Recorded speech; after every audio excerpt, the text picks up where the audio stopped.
Hello,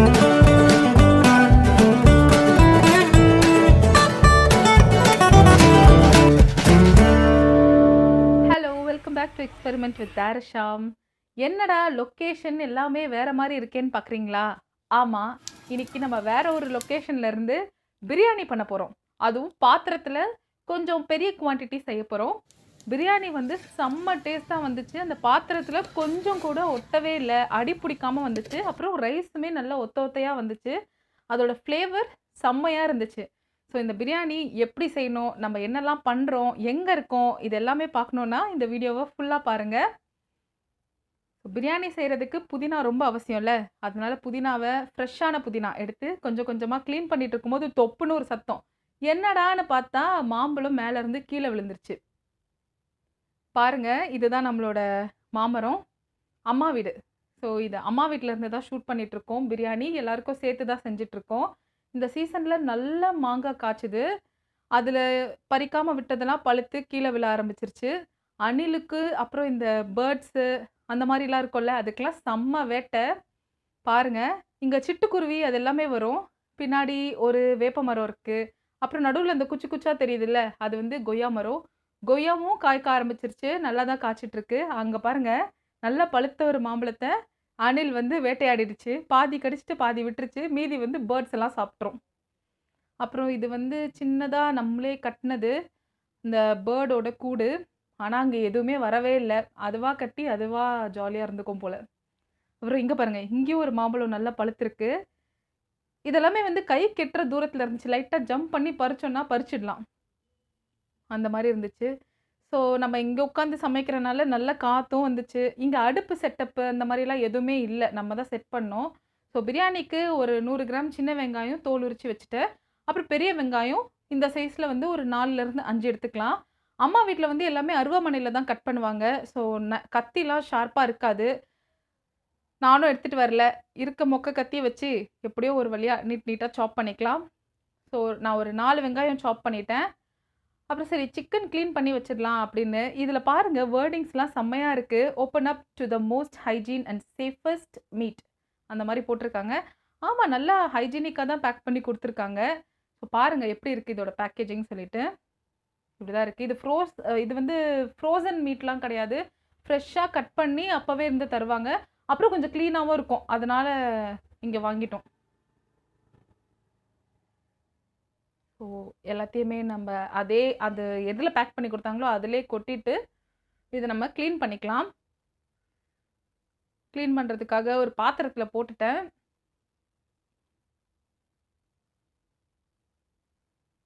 போட்டு அதில் இருக்க வேஸ்ட்டெல்லாம் நம்ம க்ளீன் பண்ணிவிட்டு ஒரு 5 வாட்டி தண்ணி ஊற்றி ஃபுல்லாக க்ளீன் பண்ணிடலாம், அந்த தண்ணி கலர் சேஞ்ச் ஆகாமல் இருக்க வரைக்கும். அப்புறம் இதை மேரினேட் பண்ணுறதுக்கு நான் 2 டேபிள் ஸ்பூன் கரம் மசாலா சேர்த்துருக்கேன். அப்புறம் 2 ஸ்பூன் அளவுக்கு இஞ்சி பூண்டு பேஸ்ட்டு,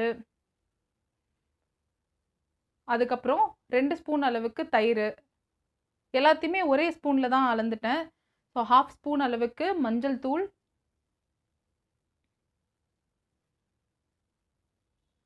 அதுக்கப்புறம் 1 டீஸ்பூன் அளவுக்கு மிளகாய்த்தூள். இது வந்து காஷ்மீரி மிளகாய்த்தூள் கலருக்காக. அப்புறம் கொஞ்சோண்டு லெமன். இந்த லெமன் கர்ட் இதெல்லாம் ஆட் பண்ணும்போது சிக்கன் வந்து நல்ல டெண்டராக இருக்கும், நல்லா சாஃப்டாக குக் ஆகும், ஹார்டாக இருக்காது. அப்புறம் இதுக்கு தேவையான அளவுக்கு உப்பு. இது வந்து சிக்கனுக்கு மட்டும் தேவையான அளவுக்கு உப்பு. இதெல்லாமே சேர்த்து நம்ம நல்லா மேரினேட் பண்ணி வச்சிடலாம். இது ஊறும்போது நல்ல ஒரு டேஸ்ட் வரும். அந்த சிக்கனுக்குள்ளெல்லாம் அந்த மசாலா ஃப்ளேவர்ஸ் போய் இறங்கி இருக்கும். அப்போ நல்ல டேஸ்டியாக இருக்கும். இந்த மாதிரி கண்டிப்பாக செஞ்சு பாருங்கள். நம்ம குக்கரில் செய்யும்போது வேறு ப்ரொசீஜரில் செய்வோம். இது பாத்திரத்தில் நம்ம ஓப்பனாக செய்கிறதுக்காக. அப்புறம் கொஞ்சம் சிக்கன் எடுத்து வச்சுருக்கேன். 2 கிலோ சிக்கனில் 1.25 கிலோ கிட்ட வந்து பிரியாணிக்கு வச்சாச்சு. இது ஒரு 1/4 கிலோ அளவுக்கு. அப்புறம் ஒரு லெக் பீஸும் வச்சுருக்கேன். ஸோ இதில் வந்து 1 டீஸ்பூன் அளவுக்கு தயிர், அப்புறம் ஒரு 1/2 டீஸ்பூன் அளவுக்கு மஞ்சள் தூள், அதுக்கப்புறம் கார்ன்ஃப்ளோர் சேர்த்துக்கலாம். கார்ன்ஃப்ளோர் வந்து ஒரு 3 டீஸ்பூன் அளவுக்கு கார்ன்ஃப்ளோர் சேர்த்துக்கிறேன். கார்ன்ஃப்ளோர் வந்து ஒரு பைண்டிங்காக தான் சேர்த்துக்கிறோம், மசாலாலாம் தனித்தனியாக பிரியாமல் இருக்கும். அப்புறம் இதில் வந்து சிக்கன் 65 பவுடர். இது வந்து கடையிலே வாங்கின பவுடர் தான், வீட்டிலலாம் அரைக்கலை. அதுக்கப்புறம் காஷ்மீரி மிளகாய் தூள் ஒரு 1/2 டீஸ்பூன் அளவுக்கு சேர்த்தாச்சு. இதுக்கும் வந்து நல்ல கலர் வரும்ல, அதுக்காக. அப்புறம் கொஞ்சம் உப்பு. ஆல்ரெடி அந்த பவுடர்லேயே உப்பு இருக்கும், அதனால் கொஞ்சமாக சேர்த்துக்கலாம். அப்புறம் ஒரு டீஸ்பூன் அளவுக்கு இஞ்சி பூண்டு பேஸ்ட்டு. ஆட் பண்ணிவிட்டு இது நல்லா மிக்ஸ் பண்ணிக்கலாம். ரெண்டுத்தையுமே ஒரு 1/2 அன் ஹவர் கிட்ட மேரினேட் பண்ணி வச்சுக்கலாம். அதுக்கு மேலே வச்சா ஃப்ரிட்ஜில் வச்சுக்கலாம். இப்போ மிக்ஸ் பண்ணிட்டோம். இதில் வந்து கருவேப்பிலையும் கொத்தமல்லியும் சேர்த்துக்கலாம். இது ஒரு 2 ஆர்க் அளவுக்கு கருவேப்பிலையை வந்து எடுத்து வாஷ் பண்ணி சேர்த்துட்டேன். அப்புறம் கொஞ்சம் கொத்தமல்லியும் நம்ம கையில் பிச்சு ஆட் பண்ணிக்கலாம். இப்போ மசாலா, இதுதான் இந்த பிரியாணிக்கு மெயினான இன்க்ரீடியன்ட். இந்த அம்மி வந்து உள்ளேருந்து வெளியில் வச்சோமா கொஞ்சம் க்ராஸாக வச்சுருக்கோம் போல், அதனால தான் எண்ணெய் வச்சாலும் உருண்டு உருண்டு ஓடுது. ஸோ 2 பட்டை, இதை ஃபஸ்ட்டு கொஞ்சம் லைட்டாக அரைச்சிக்கலாம். அதுக்கப்புறம் ஒரு 3 அன்னாசி பூ, ஸ்டார் அனிஸ் இருக்குல்ல அது, இதையும் அரைச்சிக்கலாம். அதோட ஒரு 8 ஏலக்காய், அப்புறம் 8 லவங்கம், கொஞ்சம் ஜாவத்திரிகள், ஒரு 2 பீஸ் இருக்கும் போல். அதுக்கப்புறம் இது பேர் வந்து மராட்டி மொக்கு சொல்லுவாங்க, அது ஒரு 3. இதெல்லாமே சேர்த்துட்டு இது மிக்சியில் கூட அரைச்சிக்கலாம். ஆனால் இங்கே அம்மி இருக்கா, ஆசையாக இருந்துச்சு, அதனால அரைச்சாச்சு. நெக்ஸ்ட்டு ஒரு 20 பெப்பர்கார்ன்ஸ் எல்லாம் சேர்த்துட்டு இதை வந்து நம்ம நல்லா பவுடர் மாதிரி அரைச்சி எடுத்துக்கலாம். இது ரொம்ப பழைய அம்மி, எங்கள் பாட்டி டைம்லேருந்து வச்சுருந்தாங்க போல இருக்குது, அவ்வளோ பழைய அம்மி. ஆனால் இதில் அரைச்சா ஒரு நல்ல டேஸ்ட் வரும். வடைக்கறி அந்த மாதிரிலாம் செய்யும்போது இதில் வச்சு அரைச்சா நம்ம நார்மலாக மிக்சியில் அரைக்கிறத விட இதில் செம்ம டேஸ்ட்டாக இருக்கும். ஸோ ஒரு வழியாக இதை அரைச்சி எடுத்துட்டோம். முடிஞ்ச அளவுக்கு பவுடர், ஏலக்காய்லாம் வந்து அந்த அளவுக்கு சரியாக அரையவே இல்லை. நானும் ரொம்ப கஷ்டப்பட்டு அரைச்சிட்டே இருந்தேன், ஆனால் அரையலை. இது இன்னும் கொஞ்சம் அதில் என்ன பண்ணுவாங்க, ஏதோ பண்ணுவாங்க. இந்த அம்மி வந்து நல்லா நல்லா அரைச்சா நல்லா வர்றதுக்காக ஏதோ ஒன்று பண்ணுவாங்க, குலவை போடுறதா அந்த மாதிரி ஏதோ சொல்லுவாங்க. அது போடல, அதனால இப்படி இருக்குது. ஸோ நம்ம இதை அரைச்சதை ஒரு பாத்திரத்தில் எடுத்து வச்சுக்கலாம். கம்மியாக இருக்குதுன்னு நினைக்காதீங்க, இது போதும், நல்ல ஃப்ளேவர் வரும்.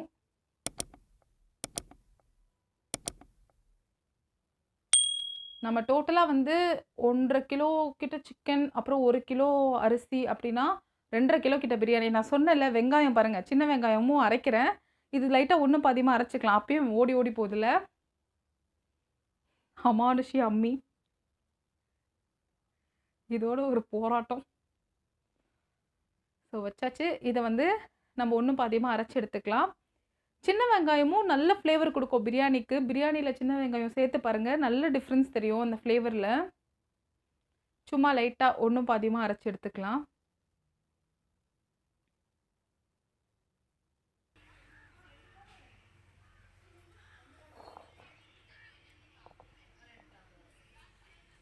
இதை எடுத்து வச்சிடலாம்.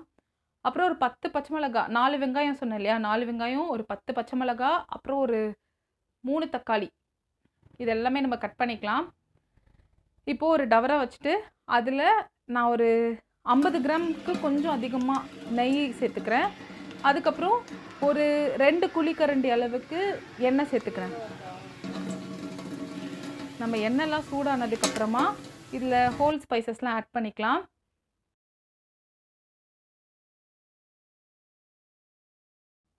2 பிரியாணி இலை, அப்புறம் அந்த ஸ்டார் அனிஸ் 2, கொஞ்சம் சோம்பு, இது வந்து 1 டீஸ்பூன் அளவுக்கு இருக்கும். அதுக்கப்புறம் பட்டை 1 இன்ச்சில் 1, அப்புறம் 1/2 இன்ச்சில் 1 சேர்த்துக்கலாம்.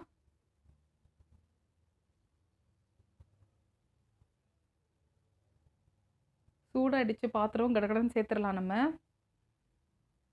இப்போது ஒரு 3 பீஸ் ஏலக்காய், அப்புறம் ஒரு 3 லவங்கம், இதெல்லாம் சேர்த்துட்டு நம்ம கடகடன்னு மற்ற எல்லாத்தையுமே ஆட் பண்ணிடலாம். ஸோ வெங்காயம் நான் கட் பண்ணும்போது அதை பிரித்து விடவே இல்லை. ஸோ வெங்காயமும் பச்சை மிளகாவும் ஒரே டைமில் சேர்த்துடலாம். பிரித்து சேர்த்துட்ருக்கேன்.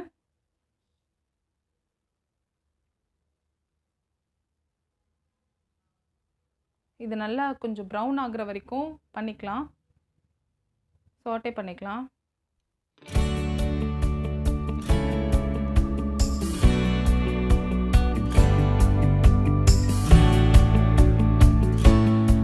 இப்போது ஓரளவுக்கு ப்ரௌன் ஆயிடுச்சு. இதில் நம்ம கட் பண்ணி வச்சுருக்கோம் இல்லையா தக்காளி, அதை ஆட் பண்ணிக்கலாம்.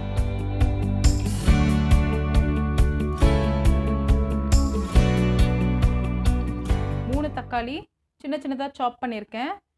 ஏன் சின்னதாக பண்ணுறோன்னா, பிரியாணியில் தக்காளிலாம் வாயில் வந்துச்சுன்னா நல்லாவே இருக்காது. அதனால் இப்போது இது நல்ல பேஸ்ட் அளவுக்கு நம்ம பண்ணிக்க போகிறோம். தக்காளி போட்டதுக்கப்புறமா கொஞ்சம் நம்ம அழுத்தி அழுத்தி கலரி விட்டோம்னா தக்காளி நல்ல பேஸ்ட் மாதிரி ஆகிடும். அப்புறம் நம்ம அரைச்சி வச்சோம்ல சின்ன வெங்காயம், அதையும் சேர்த்துக்கலாம். இது தக்காளிக்கு அப்புறம் சேர்க்கணும். ஏன்னா சின்ன வெங்காயம் சீக்கிரமாக நமக்கு ப்ரௌன் ஆகிடும். ஸோ பாருங்கள், இந்த அளவுக்கு பேஸ்ட் மாதிரி ஆகிடணும். எண்ணெய் தனியாக வந்துடும். இப்போ நம்ம இஞ்சி பூண்டு பேஸ்ட் ஆட் பண்ணிக்கலாம். 2 ஸ்பூன் அளவுக்கு இஞ்சி பூண்டு பேஸ்ட் சேர்த்துருக்கோம். சேர்த்துட்டு இதை பச்சை வாசனை போகிற வரைக்கும் நல்லா நம்ம வதக்கிக்கலாம்.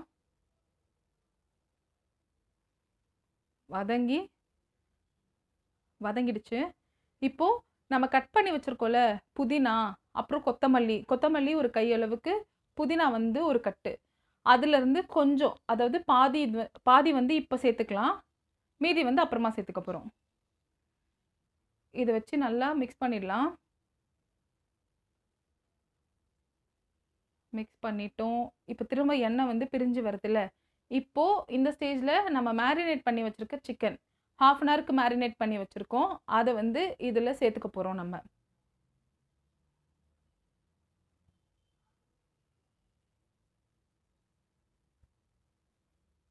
கலந்து விட்டுக்கலாம். ஏன்னா கொஞ்சம் அடிப்பிடிக்க ஆரம்பிக்குது. அடுப்பு கொஞ்சம் ஸ்பீடாக இருக்கனால.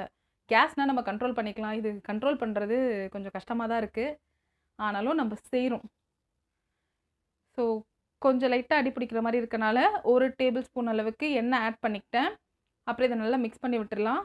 இந்த தக்காளி, வெங்காயம் இதெல்லாமே நம்ம சிக்கனோட நல்லா கோட் ஆகணும்.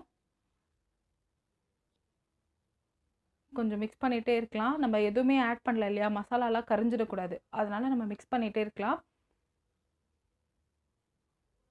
இது ஒரு பாதி அளவுக்கு வேகணும். வெந்ததுக்கப்புறம் தான் நம்ம அரிசி சேர்க்க போகிறோம். அரிசியுமே 1 கிலோ அரிசியை நான் ஆல்ரெடி கழுவி ஊற வச்சு வச்சுருக்கேன் 1/2 அன் ஹவருக்கு. எங்கேயாவது சைட்லலாம் பிடிக்கிற மாதிரி இருந்தால் நம்ம அதெல்லாம் கொஞ்சம் இழுத்து விட்டுட்டே இருந்தோன்னா அடி பிடிக்காமல் பிரியாணி நல்லா வரும். இப்போ கொஞ்சம் புதினா சேர்த்துக்கிறோம். நான் சொன்னேன்ல, அப்போ ஏற்கனவே கொஞ்சம் புதினா, அப்புறம் இது மீதி இருந்த புதினா இப்போ சேர்த்துக்கலாம். இது கொஞ்சம் அப்படியே க்ரீனாக இருக்கும். ரொம்ப வதங்க போகிறது இல்லைல்ல, இது அப்போ போட்டது நல்லா வதங்கியிருக்கும். இது அந்தளவுக்கு வதங்காதனால கொஞ்சம் அப்படியே க்ரீனாக தெரியும். சிக்கன்லேருந்து தண்ணி வெளியில் வர ஆரம்பிச்சிருக்கு.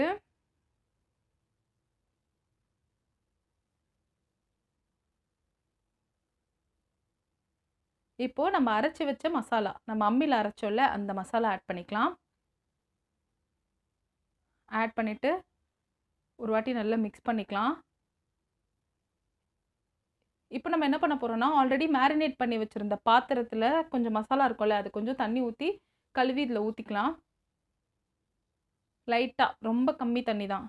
அப்புறம் என் ஹஸ்பண்ட்க்கு பிரியாணியில் முந்திரி போட்டால் ரொம்ப பிடிக்கும். அதனால கொஞ்சம் முந்திரி, இது ஆப்ஷனல் தான், போட வேண்டாம், பிடிச்சிருந்தா போட்டுக்கோங்க. ஸோ சிக்கன் ஒரு ஹாஃப் குக் ஆகிடுச்சு.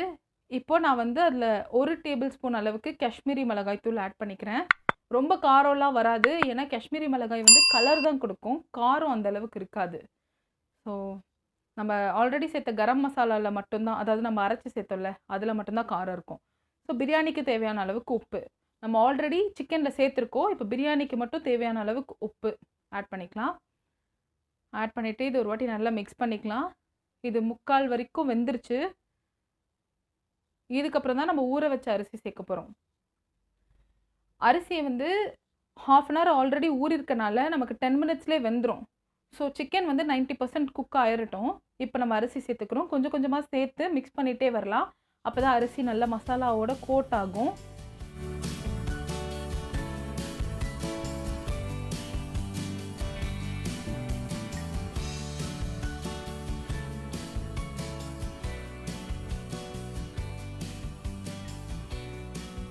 ஒரு கிலோ அரிசி நான் அளக்கும் போது எனக்கு 5.5 டம்ளர் வந்துச்சு.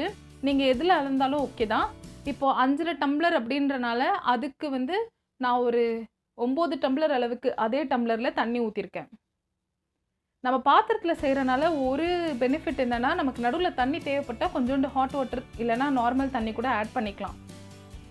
ஸோ அதனால் இப்போதைக்கு அந்த அளவுக்கு தான் நான் தண்ணி சேர்க்க போகிறேன்.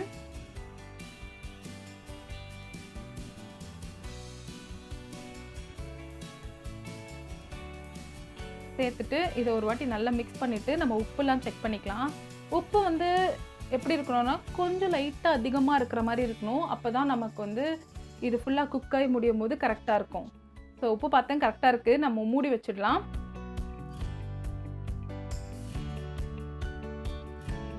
இப்போ வந்து ஒரு 7 மினிட்ஸ் ஆச்சு. எப்படி இருக்குது, தண்ணி தேவைப்படுதான்னு பார்க்கலாம். தண்ணிலாம் தேவைப்படல. இது வந்து ஆல்மோஸ்ட் ஒரு 80%க்கு ரைஸ் வந்து குக் ஆகிடுச்சு. இன்னும் ஒரு 5 மினிட்ஸ் விட்டால் கரெக்டாகிடும். இப்போ பாருங்கள், நல்லா குக்காக இருக்குது. 90% குக் ஆகிடுச்சு. இப்போ வந்து இதை அடுப்புலேயே வைக்க போகிறதில்ல. தண்ணியும் கம்மியாகிடுச்சுல்ல. இப்போ அடுப்பில் வச்சோன்னா நமக்கு சம்டைம்ஸ் வந்து அடி பிடிக்க சான்சஸ் இருக்குது. அதனால் இப்போ வந்து நம்ம தம் போட போகிறோம். தம் வந்து நாங்கள் இப்படி தான் போடுவோம். தம் வந்து என்னமோ மேலே டைட் பண்ணி என்னென்னமோ போடுவாங்க, அதெல்லாம் தெரியல. ஸோ இந்த ப்ரொசீஜரில் தான் நாங்கள் தம் போடுவோம். இப்போ ஆல்ரெடி நமக்கு கோல் வந்து கீழே ஏற்கனவே எரிஞ்சிட்ருக்கோம்ல, அதில் எரிஞ்சு முடிஞ்ச கோலெல்லாம் எடுத்து மேலே போட்டு, கீழேயும் வந்து கொஞ்சம் சூடாக தான் இருக்கும். ஸோ அந்த மேலேயும் கொஞ்சம் சூடு கீழேயும் கொஞ்சம் சூடு இருக்கனால அது அழகாக குக் ஆகிடும். இப்படி ஒரு 10 மினிட்ஸ்க்கு விட போகிறோம். இதை பண்ணும்போது கொஞ்சம் கேர்ஃபுல்லாக பண்ணுங்க. ஹஸ்பண்ட் தான் பண்ணிகிட்ருக்காங்க. நான் இதில் கை வைக்க மாட்டேன், எனக்கு பயமாக இருக்கும். ஸோ போட்டாச்சு. இப்போ நம்ம மேரினேட் பண்ணி வச்சு சிக்கன் 65 பண்ணிக்கலாம். ஆல்ரெடி கொஞ்சம் பொரிக்கும் போது கேப்சர் ஆகலை, தெரியல எப்படி ஷூட் ஆகலைன்னு. ஸோ அதனால் இப்போ காமிச்சிட்ருக்கேன்.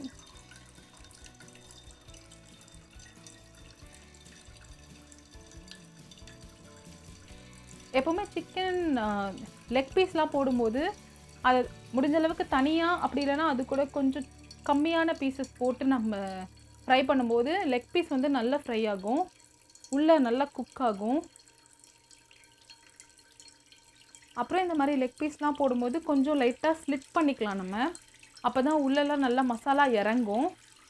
ஸோ இதை நல்லா ஃப்ரை பண்ணிக்கலாம். நல்லா திருப்பி விட்டு நம்ம ஃப்ரை பண்ணிடலாம். இப்போ நம்ம தம் போட்டு வச்சுருக்கோம்ல, இப்போ இந்த பிளேட் எடுத்துகிட்டு பார்த்தா, இங்கே பாருங்கள், நான் சொன்னேன்ல அரிசிலாம் ஒன்றோட ஒன்று ஒட்டவே இல்லை, தனித்தனியாக அழகாக வந்திருக்கு. எல்லாமே நல்ல பர்ஃபெக்டாக குக் ஆகிருக்கு. கண்டிப்பாக இந்த மாதிரி நீங்கள் ஒரு டைம் பண்ணி பாருங்கள், உங்களுக்கும் ரொம்ப பிடிக்கும். இது வந்து பல்க் குக்கிங் அந்த மாதிரிலாம் நம்ம பண்ணும்போது இப்படி டிஃப்ரெண்ட்டாக ட்ரை பண்ணி பார்த்தோம்னா நல்லாயிருக்கும். வாங்க இப்போ நம்ம பிளேட் பண்ணிடலாம். ஸோ பிரியாணி, சிக்கன் 65, ரைத்தா, செம காம்பினேஷன். கண்டிப்பாக நீங்களும் ட்ரை பண்ணி பாருங்கள். இந்த ரெசிபி உங்களுக்கு பிடிச்சிருந்துச்சுன்னா லைக் பண்ணுங்கள், நம்ம சேனலுக்கு சப்ஸ்கிரைப் பண்ணுங்கள், அப்புறம் நோட்டிஃபிகேஷன்ஸ் ஆன் பண்ணிக்கோங்க. உங்கள் ஃப்ரெண்ட்ஸ் அண்ட் ஃபேமிலியோட ஷேர் பண்ணிக்கோங்க. அவங்களும் இதை ஒரு வாட்டி ட்ரை பண்ணி பார்க்கட்டும். தேங்க்யூ, பாய்.